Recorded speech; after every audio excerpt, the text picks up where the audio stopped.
and seniors present here. Actually, I wanted to tell you that I was always curious why all anesthesiologists choose supraclavicular block for every patient who are having upper limb surgeries. Why not infraclavicular block? Infraclavicular block is also having some many advantages over supraclavicular block.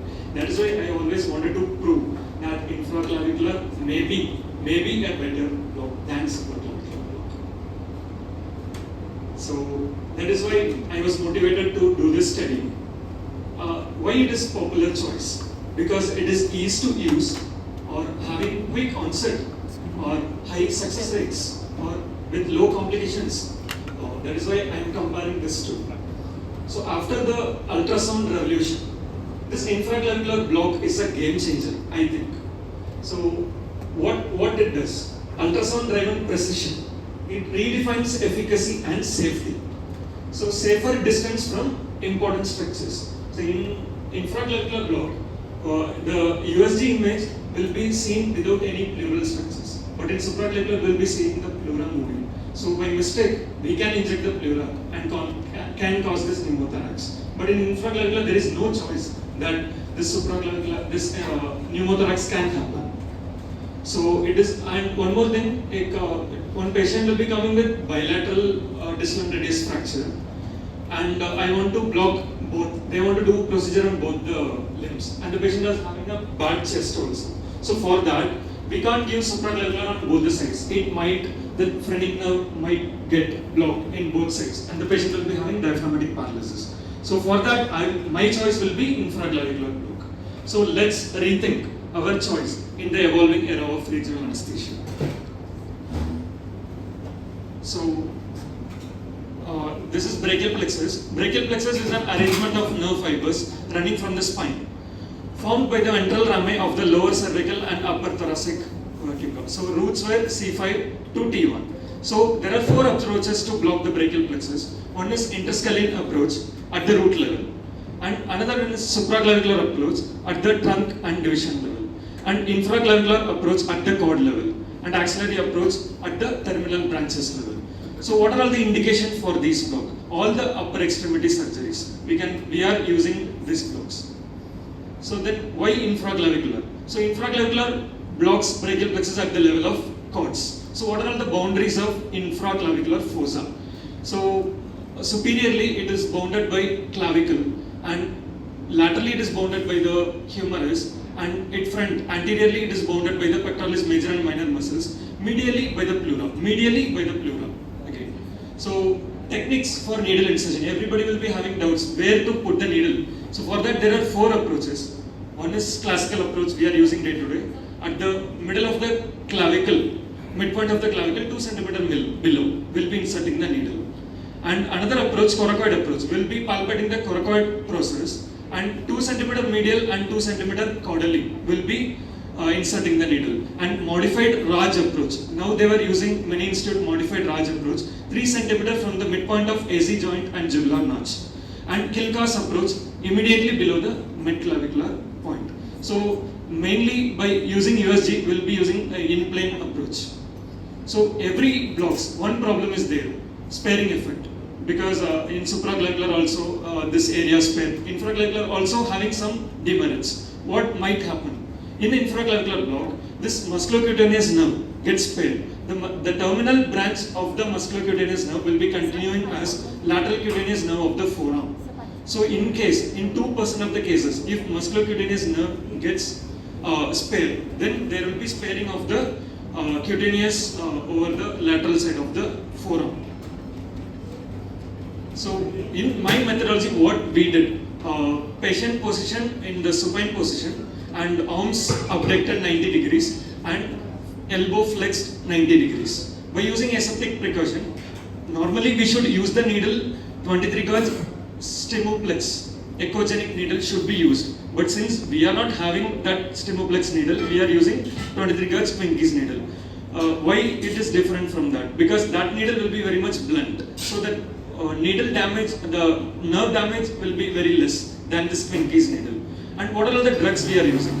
So injection lignocaine plus adrenaline 2%, 7 mg per kg, which is the lethal dose, and injection bupivacaine 0.5%, 2 mg per kg plus I am adding as an additive dexamethasone. Injection dexamethasone 4 mg we are adding to these patients. And the total volume is an average of around 20 to 25 ml we are using. So what is different from other blocks? We have experienced that motor and sensory onset is within a minute it is coming. You are giving the block, suddenly the patients who they are not lifting the hand. So how you will check? So the motor checked by flexion and extension against gravity, and the sensory is checked by proprioception method. In that image, this is the stimoplex needle which is shown. This is our block tray. So all the surgeons, obviously they will be asking why late, why काम नहीं कर रहे, why this area is spared. For those surgeons, I am answering, this is not our fault, this is the drug fault, not our fault. So this is the pharmaceutical company fault. Okay, so practical views, what we did to the patient. So patient's position, I was shown in the first image. The probe was kept in a perpendicular direction to the brachial plexus course. So it was kept in the deltopectoral groove. We have kept the probe. And the second image showing the direction, how to keep the probe. And the third image showing the stimoplex needle we are using. In visuals in ultrasound, what you will be seeing in the ultrasound. This is the image showing with the center, which is the axillary artery. And that will be pulsating. And the below to the artery which will be the posterior cord, and lateral to the artery which will be the lateral cord, and medial to the artery which will be the medial cord. This is a very precise structure, just here only. And the over medial to it, it is having an axillary vein which is way distant from the structures. Only problem is axillary artery, only one. So it will be like a clover leaf in identification. So the needle insertion site, so I'll be inserting the needle implant technique we are using in a steeper angle, 45 degrees angle we are using. The tip, the second image is showing the tip of the needle, which is below the artery. This is the one point we have to inject all the drug. So we don't have to manipulate more. In supraclavicular block, we are manipulating 3 places. But in infraclavicular block, we don't have to manipulate at all. One point posterior cord. If we reach the posterior cord perfectly, that you can inject all the drug, then the patient will be paralyzed. So, what is the success of infraclavicular block? How you will know? So the before image is telling there is a U-shaped spread of the drug, and this will push the artery above, and the artery border will be there between the drug and the artery. So this is a Miller book image. They were telling reduction in the axillary artery diameter during injection, U-shaped distribution underneath the axillary artery, separation of cords from the axillary artery, so white wall appearance to the axillary artery. So I just wanted to show a very short video, just 2 minutes, then I'll continue the presentation.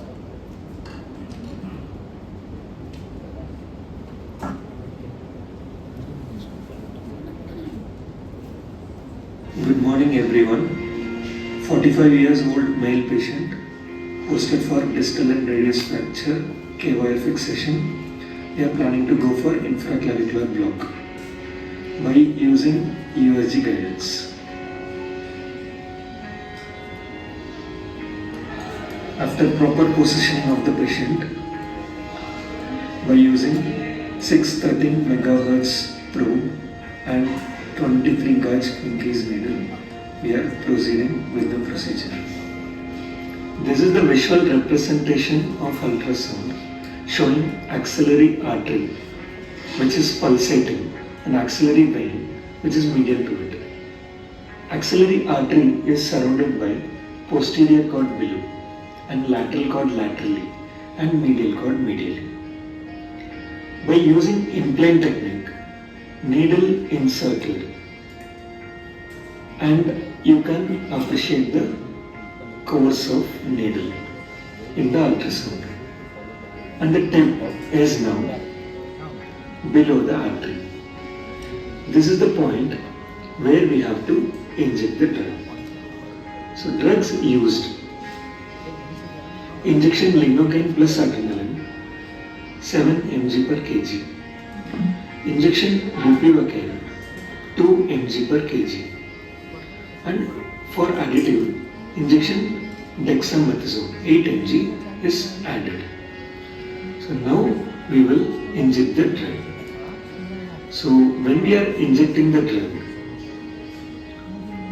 at the level of posterior cord,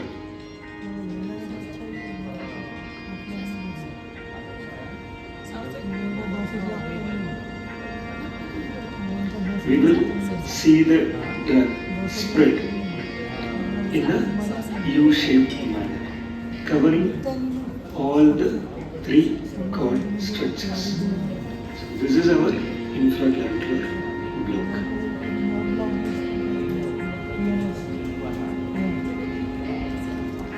Thanks for watching.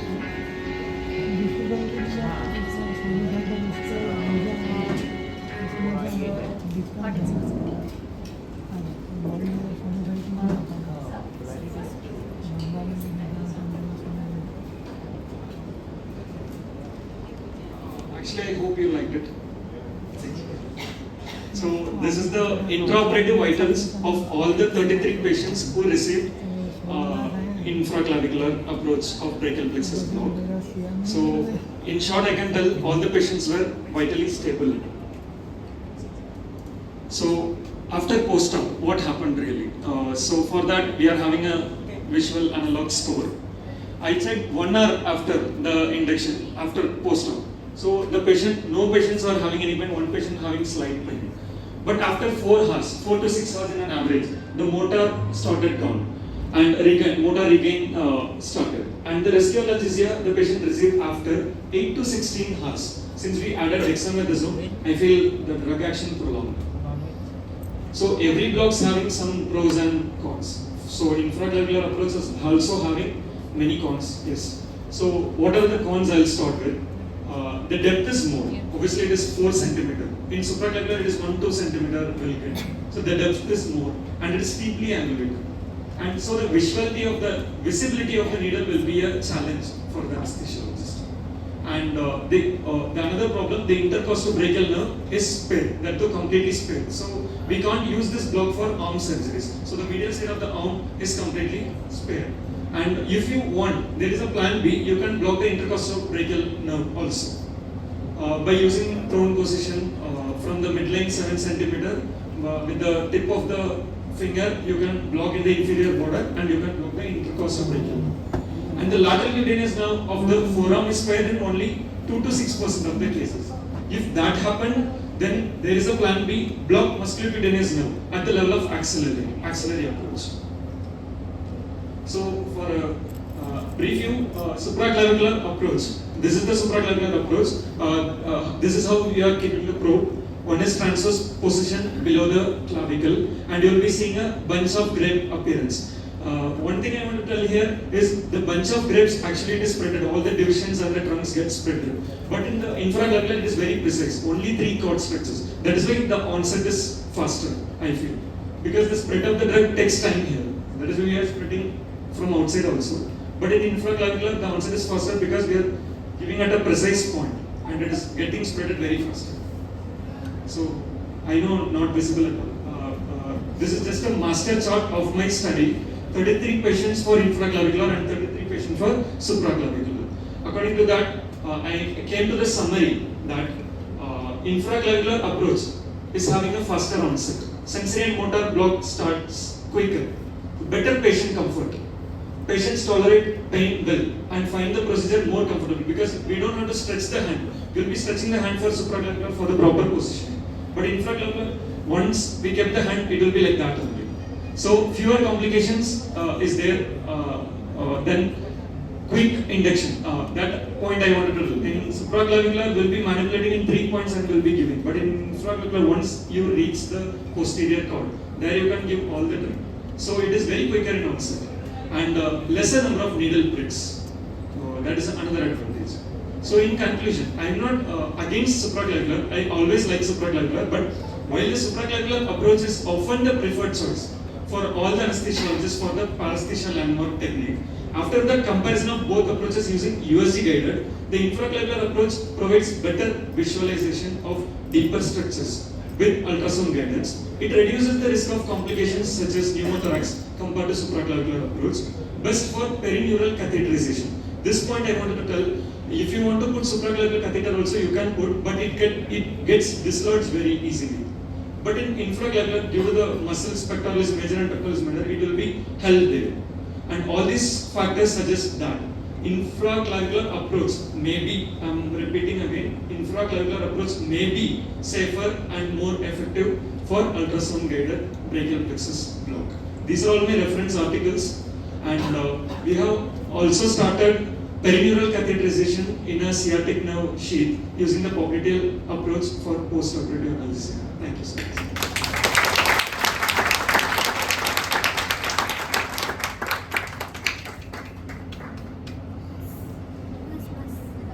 पूरी film है After those shells, but this is appreciation.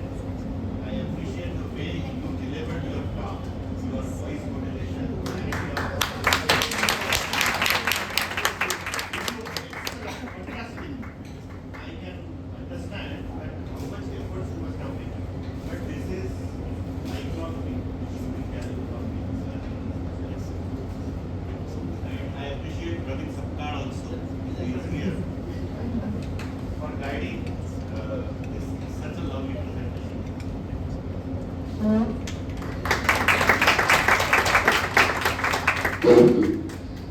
Just now when you were presenting, I was talking to Soman sir that these guys are so lucky to have all these gadgets with themselves.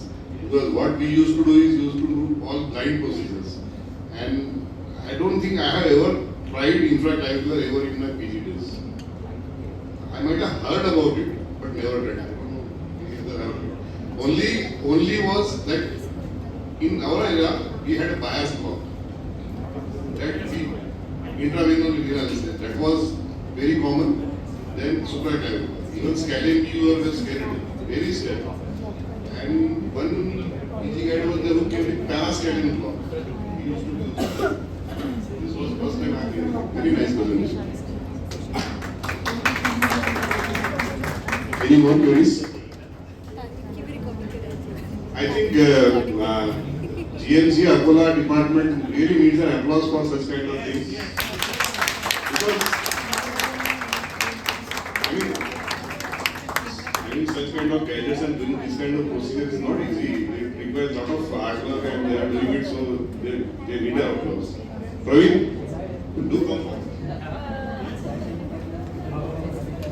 Madhura madam, please. और है GMC से भी अन्नम में Sandeep birthday में आ गया sir आपकी तरफ से सबका सबका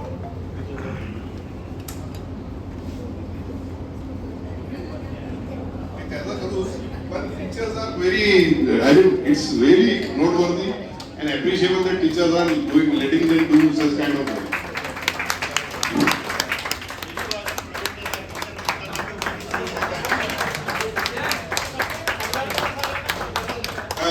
Please.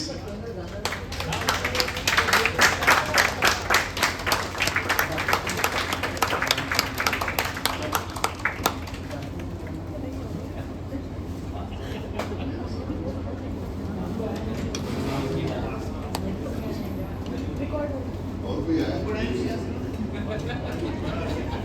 उपेंद्र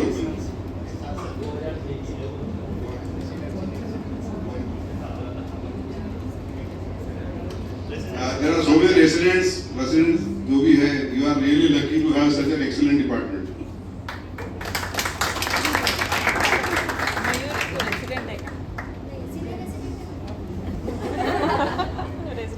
क्या हुआ?